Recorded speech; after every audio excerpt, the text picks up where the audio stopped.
At LSI, we don't just follow trends, we help shape the future. Welcome to Behind the Win, the podcast where we break down the biggest moves in tech, innovation, leadership, and government contracting.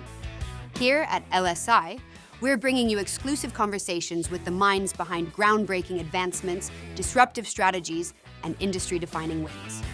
From retail to tech, defense to government solutions. This is where you get the insights to stay ahead. Let's go behind the win. I'm joined by Cisco C. Minthorn, an attorney and former federal leader whose career spans public service, law, and highly complex policy environments. Cisco has worked inside systems where decisions are scrutinized, consequences are long-lasting, and the margin for error is thin.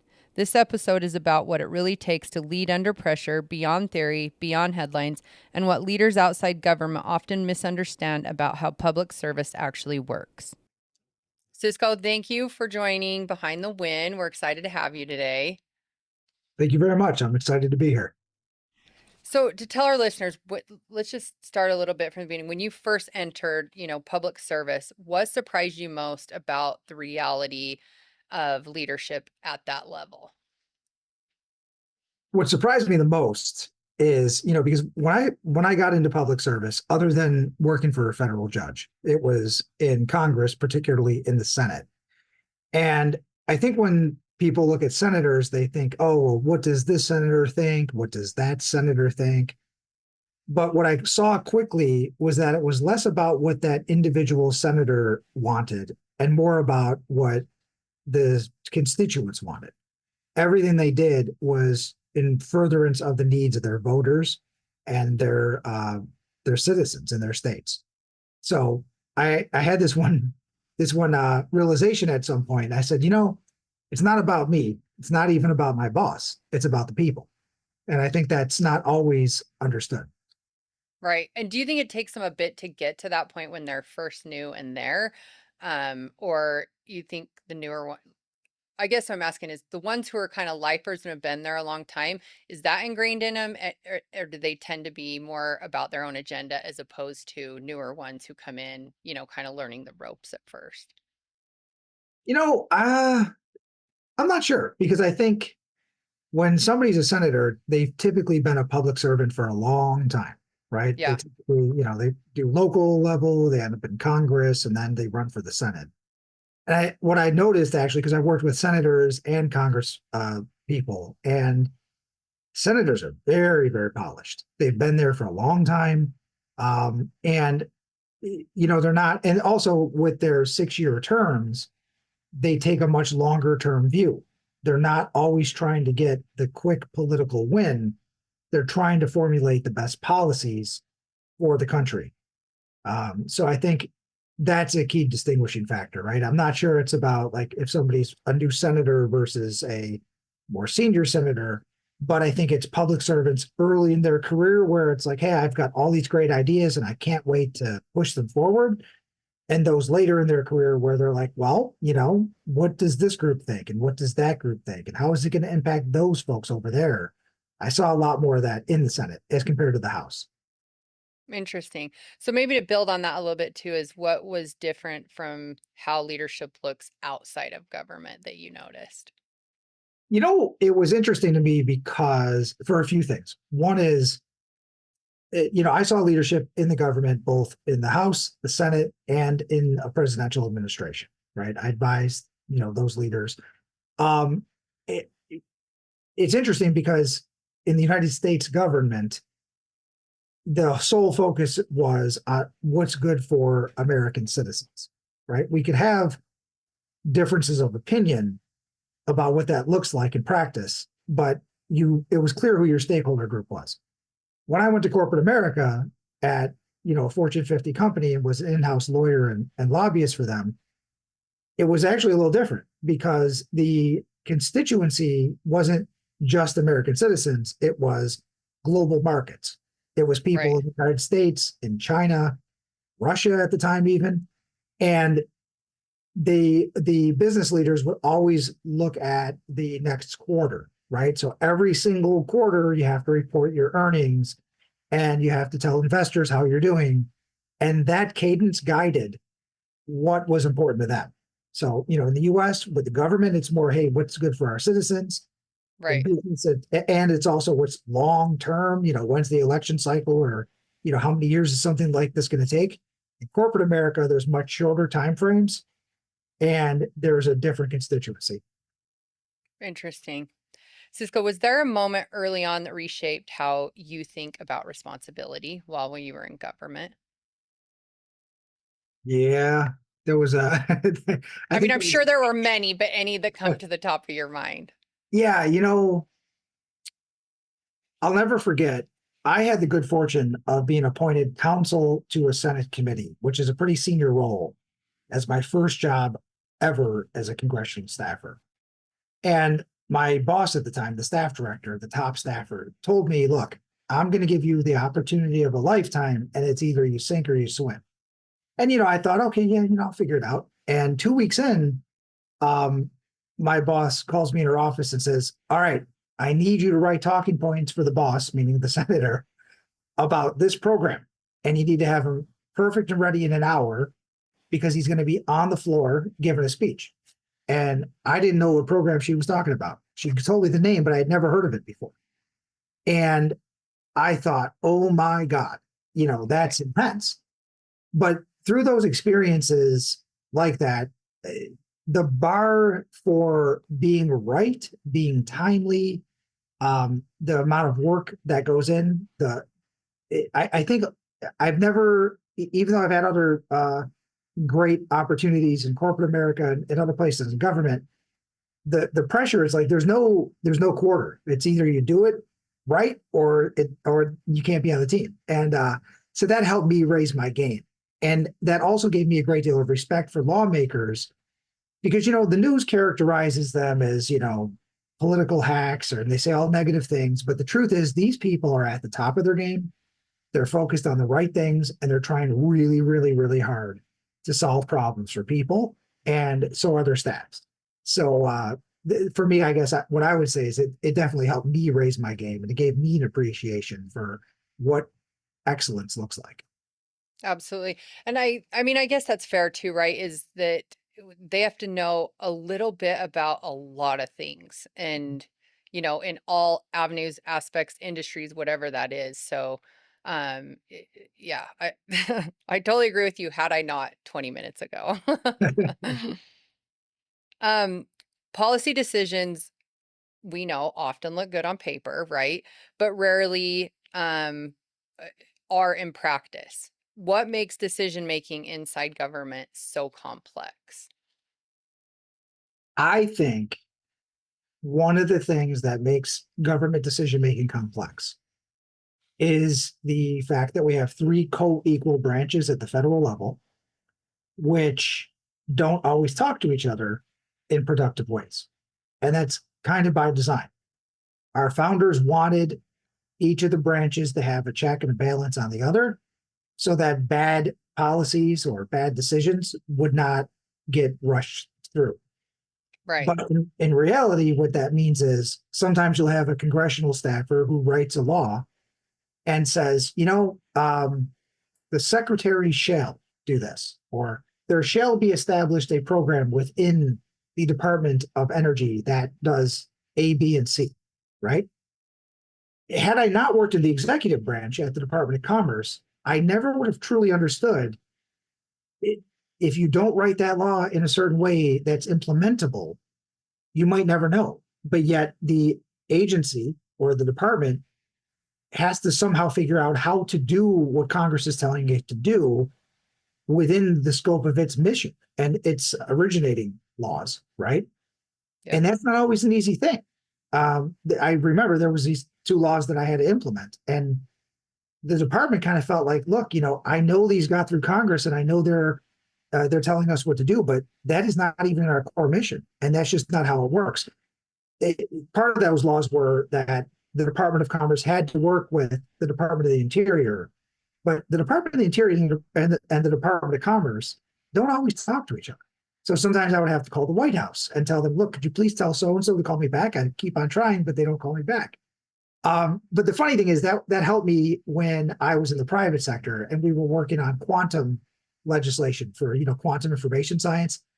Some folks in industry thought, oh, well, the Department of Energy should just be the entity, the agency that actually coordinates all the government's response. And I said, no, that's just not how it works. You're setting them up to fail.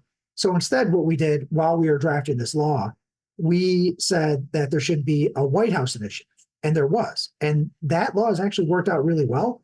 It's going to hopefully be established, right? Because it has a sunset, but it's those little things that you'd never know unless you were there and unless you were in both branches to see how it actually works. Yeah, I think, and I just had a discussion yesterday too with someone on another podcast, in the same with government, saying that's really why government needs to bring in industry, right? That public-private sector, because yes, in theory they've got it, but in practice, execution, actually doing it, do they? And sometimes you get government who they're lifers. That's all they've done and not had the experience like you have, right? Of going out into the private sector and actually understanding what it is to execute on it, for sure. That's 100% right. Yes. How many competing interests are usually at play behind a single policy decision?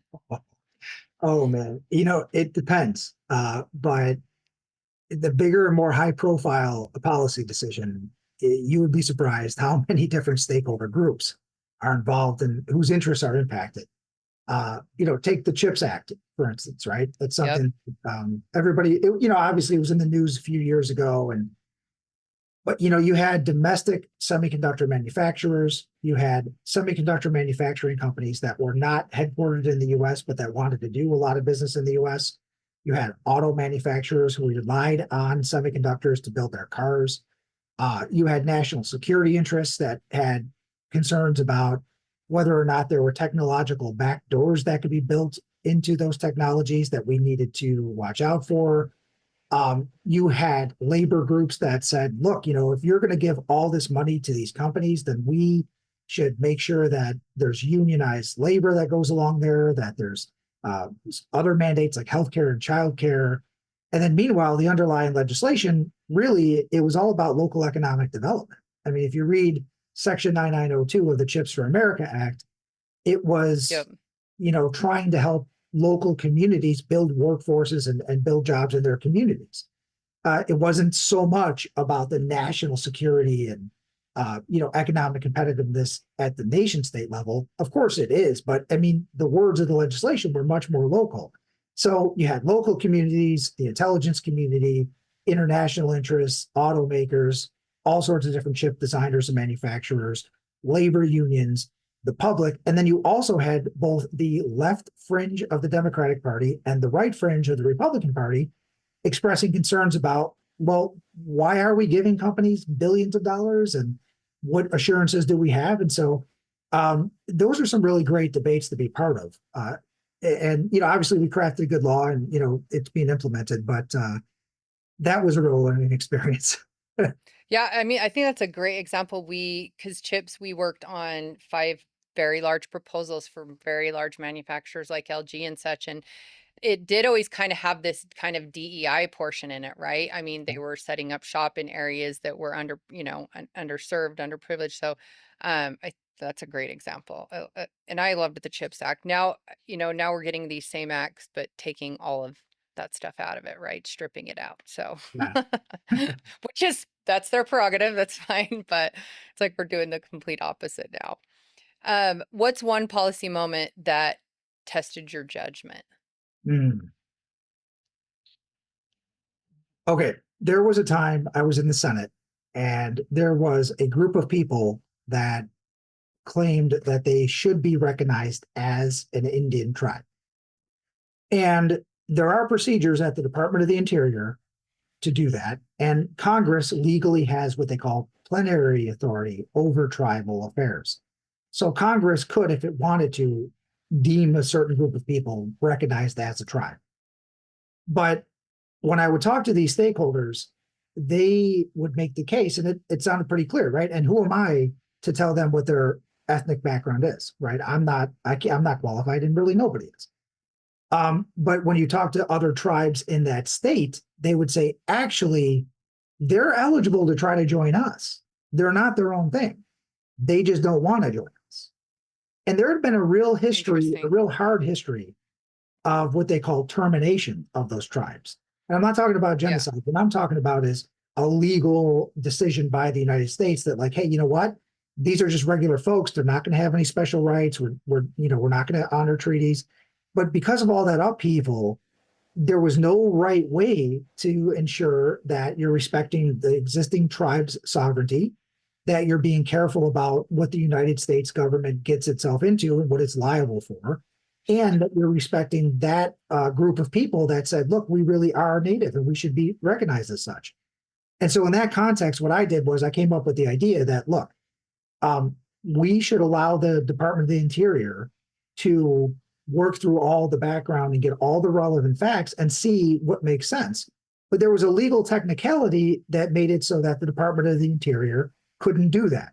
So my solution was, well, let's pass a bill that says the Department of the Interior can study that. It was just a technicality. And so that was an elegant solution to make sure that everybody's interests were protected, every stakeholder group could feel seen, and that we didn't rush through a bad policy. So that's a good example. I wonder, my question to you now is, with something like that, where it had to kind of supersede a policy before, is there any cleanup that ever goes on where it's like, can you just get rid of that policy, or is it attached to too much stuff, or you do always have to do one that overrides it?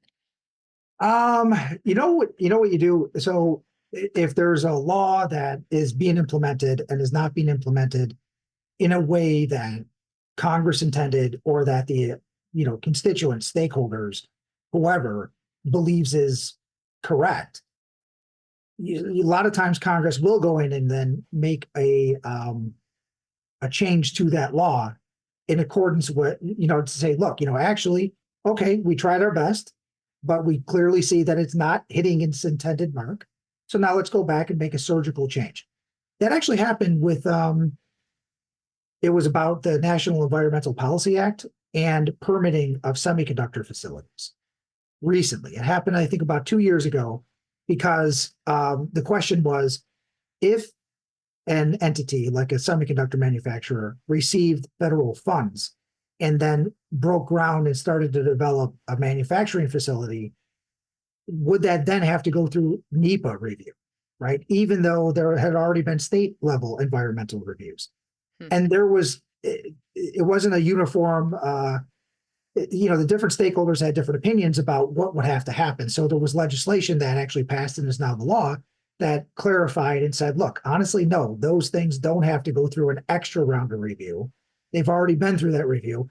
And then number one, part of the policy though there was the Chips for America Act and the Chips and Science Act, those two endeavors passed pretty fast because Congress and the administration, Biden and Trump, recognized there was a national security and supply chain emergency.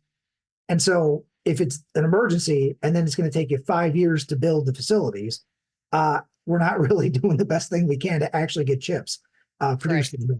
So, yeah. That's a great example.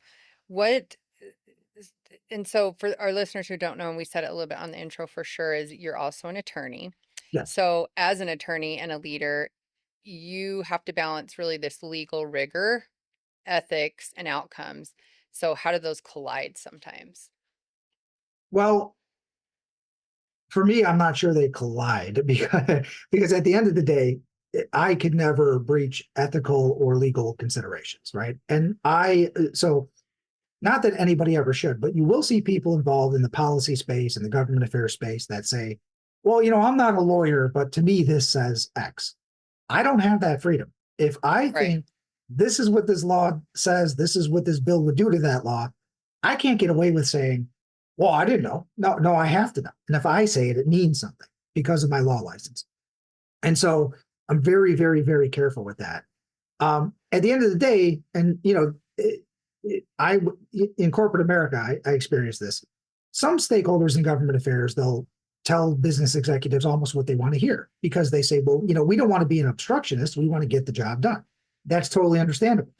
But if you really want to get the job done for a company, you must be responsible and help the leaders understand what level of risk there might be involved and how they could accomplish what they want to accomplish in a legal and ethical manner, right? They don't have to be an opposite. There usually is a path that you could find where you're making sure that you're meeting your legal and ethical obligations while still moving the puck down the ice.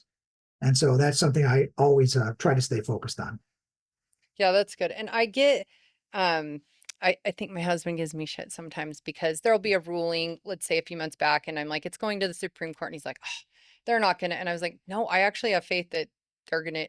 Do you have people who are corrupt or go outside of things, but I have faith that they're going to rule on law. Like they can't get away from that, like you just said, right?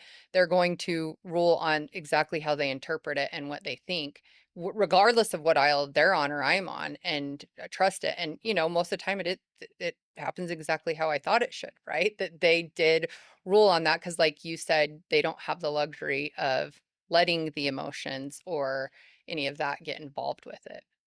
That's right. And on that point too, there's been some Supreme Court cases that have come out that have been decided in the past few years. And what you see in the press is all the hot button issues, and but there's one case, and I won't go into this case because it is a hot button, but I read it. I read the whole darn opinion.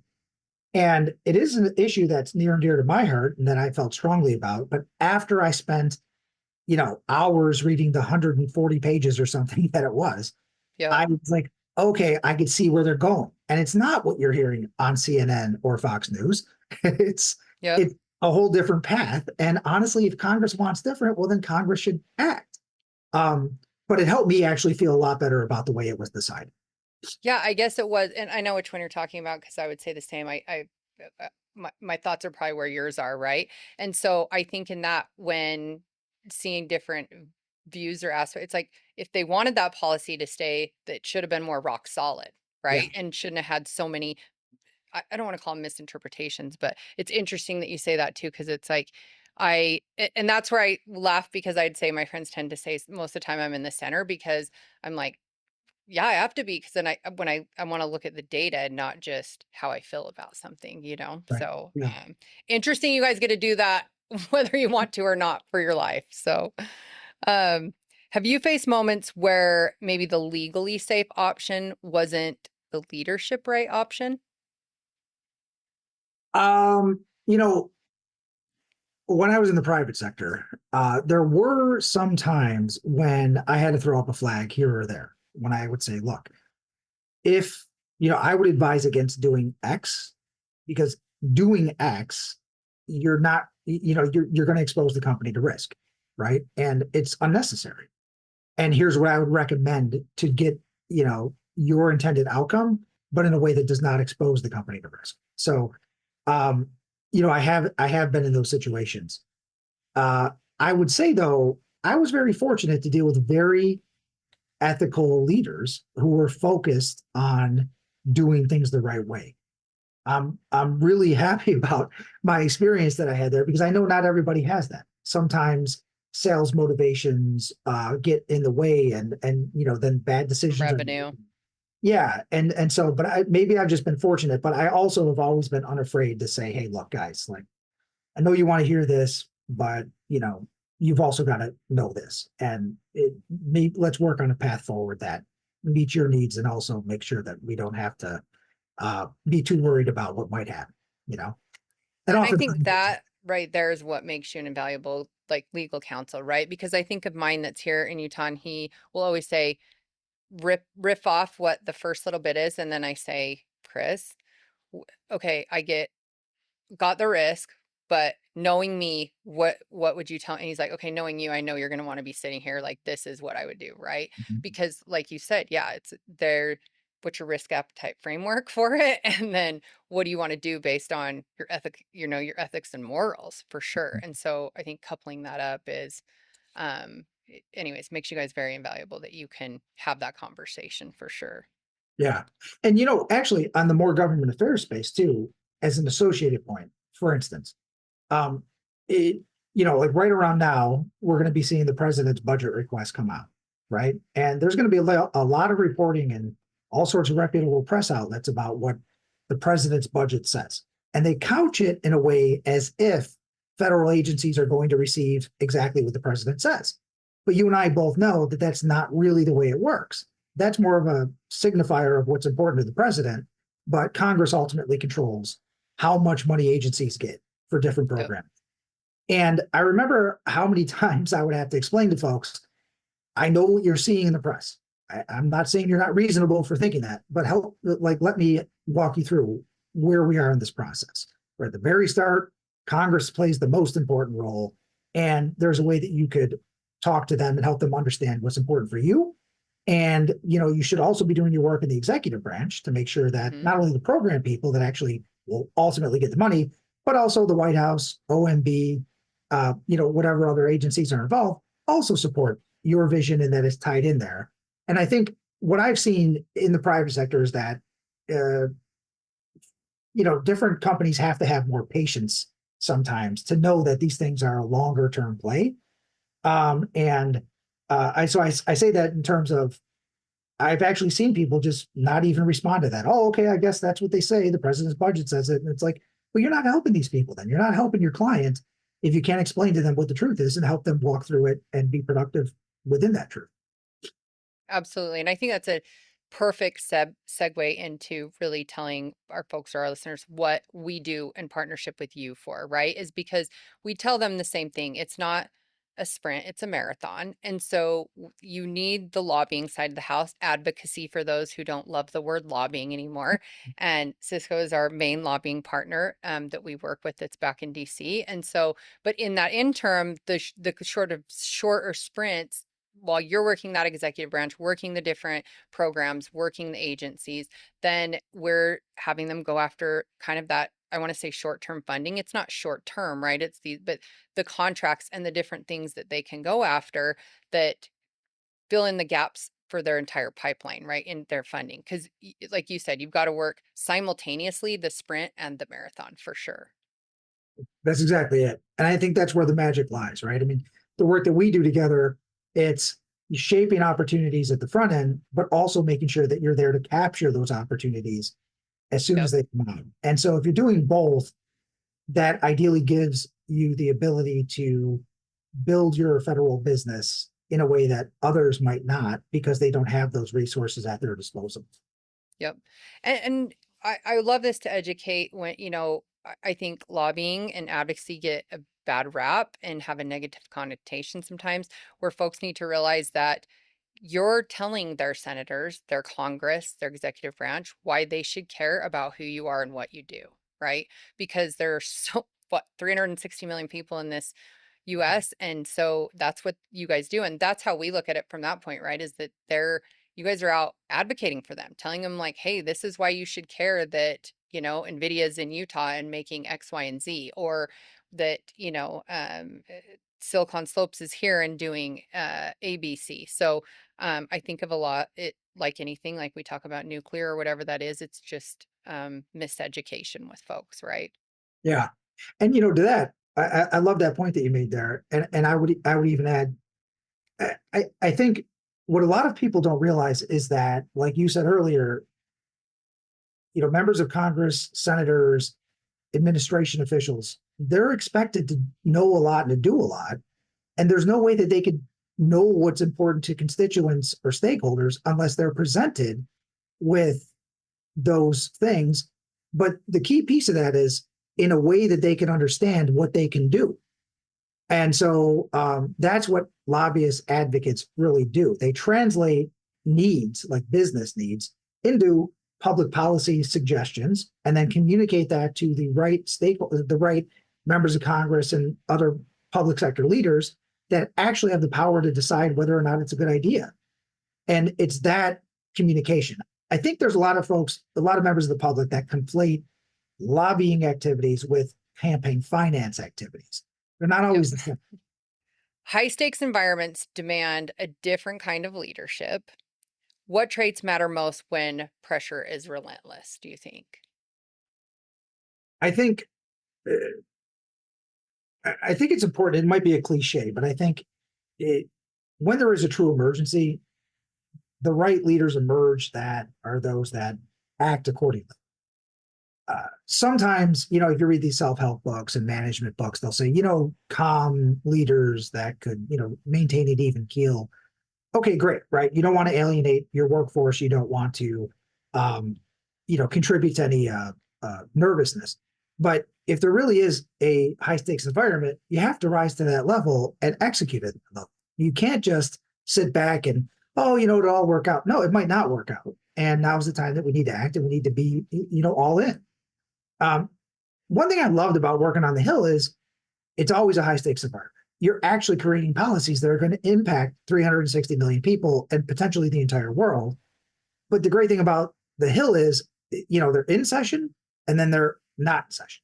So when you're in session, that, okay, the expectation is I need to be on call, front and center, doing everything. I'm probably going to work long hours. But, when they're out for a week, okay, well, it's 9 to 5 and I'm just, making sure I'm catching up. And, we know those days when they're out because you guys are wearing, like, they're wearing jeans and they're wearing, every time I go up and cross into the Capitol, I'm like, oh, this means they're on recess because these guys are, they're eating lunch. But sorry, continue. Yes. No, but I think that's just it, right? And I think one thing I wish corporate America did was, because what I see is in Congress, they kind of have it right? You work really hard when you have to, and when you don't, well, you're a human being, and you need a little time. Yep. Whereas even in the administration, it's like always on, and it's just this grind all the time. In corporate America, I see the same thing too. They, a lot of companies say they're about work-life balance and they want people to bring their whole self, but I think workers, especially the higher up you go, the more executive somebody is, there's a willingness to be your best and to execute at that high level, but there also has to be a little bit of a trade-off every once. And I don't see that always embraced by corporate America. I wish that they could learn that from Congress. Agreed. And I couldn't agree more on, I am a sucker and I love leadership books and all that too, but you're right, to always be calm, it's bullshit, right? I mean, because when we solve solutions and we offer problems, so when something happens, my team would never say, hey, Sarah is calm as hell. They would say, no, I'm intense. I'm not crazy. I'm not screaming at you, but I'm very intense for sure. Right. And I think if I had someone come in and clean up, if we had a breach in data or something else, and everybody was just slowly moving around calm, like you said, I would be a little bit, it would be unnerving to me to be like, what are they going to do anything? So I 100% agree is like match that intensity, right? It's Right. not that you're, sitting in yoga position, singing Kumbaya to them. It's that, you're matching that intensity of like what the problem is and let's get it done and fixed. Right. So, okay. So we got some lightning round prompts, 3 more questions. So kind of first things that pop in your head for sure. Okay. One leadership habit you learned in government that still matters today. You have to bring all the stakeholders along. You can't leave people out. That's great. Adoption. Absolutely. Advice you give to someone stepping into a high stakes role for the first time. You'd be surprised how deep your well is when you need it. Love it. For listeners who want to learn more about your work or connect with you, where's the best place for them to find you? So, my firm has a website. It's Forge Strategies LLC. And we have a tab there where you could get in touch with me and would love to talk and help any way I can. That's great. And you're on LinkedIn too? Oh, yes. Yes, I'm on LinkedIn as well. Awesome. Cisco, thank you for sharing such a grounded look at leadership and under pressure. And I love all the government examples. I mean, for someone like me that's kind of geeked out and, DC loving, I love any of the examples that you give us for sure. But these insights matter, especially to leaders across sectors navigating kind of this increasingly complex environment that we're in right now. So appreciate it. And thanks for joining us. Excellent. Well, Sarah, thanks so much. Really appreciate working with you and look forward to seeing you in town sometime soon.